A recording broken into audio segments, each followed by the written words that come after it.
Morning, traveler. Morning, Paimon. Thought I'd come over and say hi, puffer, floaters, and all. Morning, Mualani. How are you so full of energy? Weren't you the one partying the hardest last night? That was last night. I got a good night's sleep, and now I'm good as new. Here, take this. It's your prize for completing the album. I picked yours up, too, to save you the trip. Wow!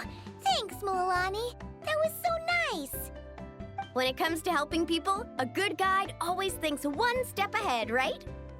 Oh, and speaking of work, I guess our vacation's almost over, huh? Probably for the best. If I don't head back soon, I'm worried my little doggy won't even remember me. And after talking to the others, it seems like everyone is just about ready to get back. Some are missing their families. Others are going through dandelion wine withdrawal, I guess. Even Chaska seems to be feeling it. Not that she'd ever admit it, but I have noticed her gazing back towards the Flower Feather clan at night. But summer's not over yet, so I say, we squeeze a few more unforgettable moments into the time we've got left. Like another group photo. Hey, how about taking one right here? After all this time, Paimon's grown kind of attached to the... Great idea! Why don't you spruce up this wall, and I'll go gather the others. See you over at the plaza!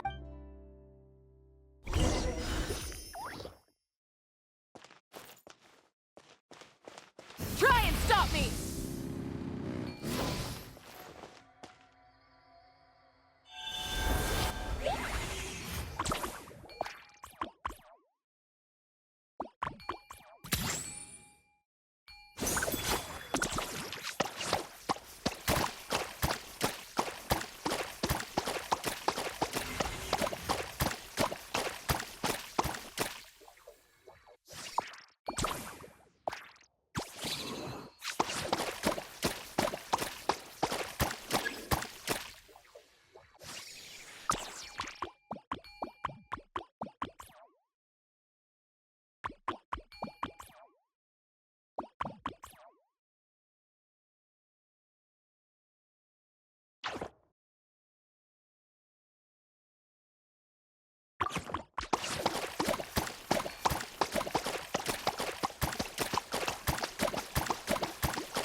Amazing!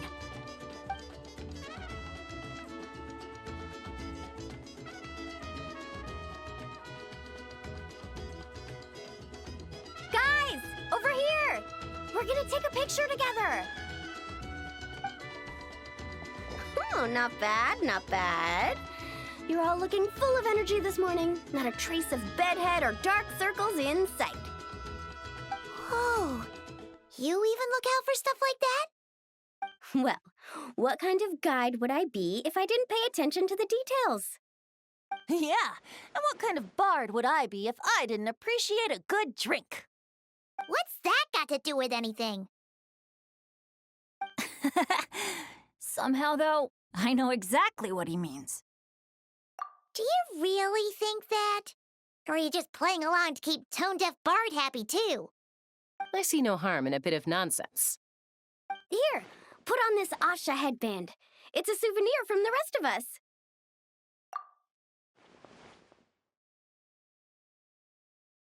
It really suits you.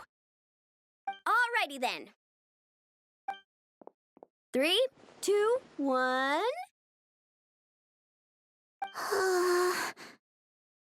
Paimon? Sorry. All that nonsense has got Paimon's head muddled. Her mind's gone completely blank. Don't want it all to end, huh? Are you worried once you say those words, the vacation will officially be over? How the... Paimon thought peacemakers couldn't read people's minds. Oh, Paimon. Don't worry, Paimon. Summer's sure to come again. Just like you said when you made that wish to the Pyro Archon. Even though we'll all be going our separate ways, as long as we cherish each other's friendship, I just know that our paths will cross again. Bennett's becoming quite the talker, huh, Professor Venti? Well, I wouldn't dare take credit for something like that. Your tone would suggest otherwise. Come on! Paimon was just starting to feel inspired! Why don't we just give it another try? Yeah, let's do it all together this time. Huh. What should we shout? Sounds good! 3, 2, 1. Lucky Star!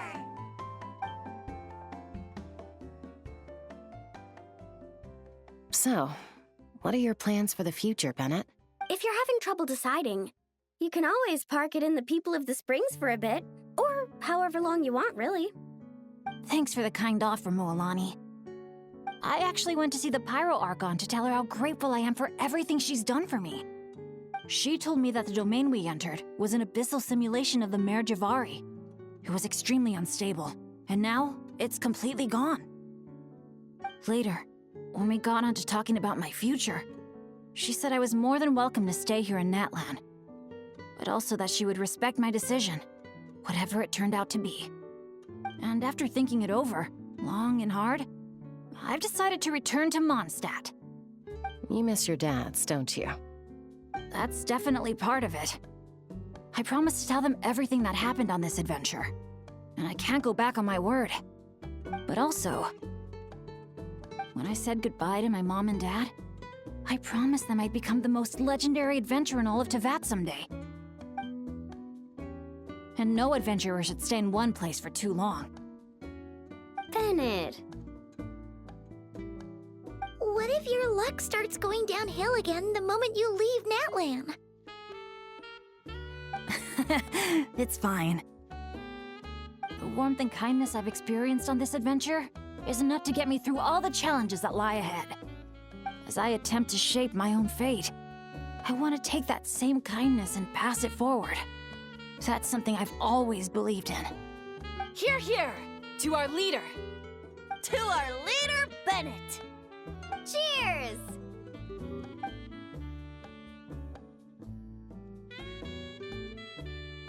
Oh, this is gonna be another all-nighter, isn't it? The fun never stops. Who's up to perform next? Bennett's almost fallen asleep several times now. No. I can still keep going. Go get some rest now, guys. And seeing as you've still got the energy, I'll leave the cleanup to you, Mualani. Huh? Why me? Traveler, perhaps you could join me for a walk? I know a great spot.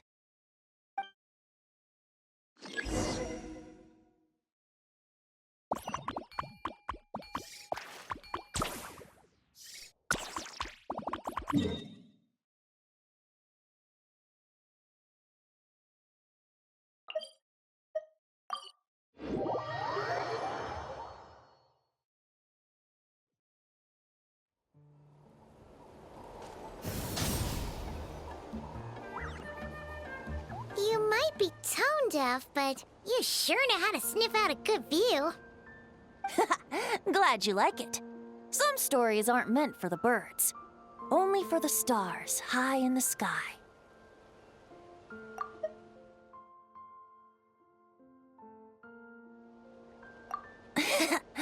More like a story that begins with time itself. Long, long ago, time began to write the story of this world. To her, all living beings were equal, both in their value and in significance. Like an ancient scroll, she engraved upon her memory all people, all events, all encounters, and all farewells. Back then, as an animal spirit, I had a chance encounter with time at the Thousand Winds Temple. Hearing my wishes, she entrusted me with fragments of her power and authority.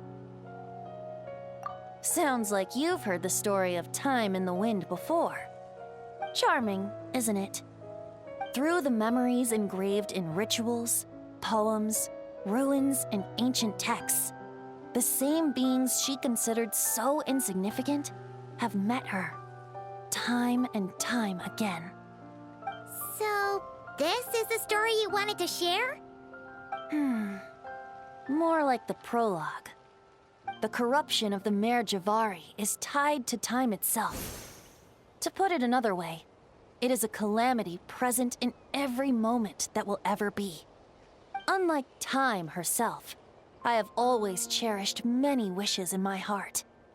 500 years ago, to prevent the corruption of the Mare Javari from spreading beyond Tenochtitlán, I blew it off the timeline, turning it into the Windless Land. Oops, seems like I may have confused you. If you're asking about how the Mare Javari disappeared from Tenochtitlán 2 or 3 decades ago, there may be someone else better suited to tell that story. The Mare Javari has been the bearer of too many stories that weren't meant to be its own. I merely played a part in one of its chapters. And the choice I made 500 years ago came with a price. Some souls were unable to return to Mondstadt as a result, while others stayed to settle in this land, merging with the Monitu to become the Asha we see today. So the reason you're here in Tenochtitlán is because... Correct. I'm here to collaborate with the current Pyro Archon, Mawika. Correct again. The flame was our signal. Only by having Mawika open a rift between that space and the true Mare Javari could I sneak in and bring back all the souls who wish to return. As for my little trick of bringing back memories as well, it's not the first time I've pulled that off. Mawika also mentioned that you were planning to introduce us. Looks like I beat you to it, huh? I was glad to discover that she shares my love for fine wine and freedom. We got along great. Well, it really took it out of me for a few days. In fact, I still feel pretty dead on my feet even now. Oh, really? But thinking of all the Aether mead and dandelion wine still left to drink, I suppose I can hang in there a little longer. You don't look that tired to Paimon. So, don't think you can just pull out that little excuse and we'll suddenly foot all your bills. Oh, how you wound me, Paimon. You'll hook me up with some good liquor, won't you, traveler? I suppose to protect Mondstadt, and that everyone who wishes to stay there has the freedom to choose their own path.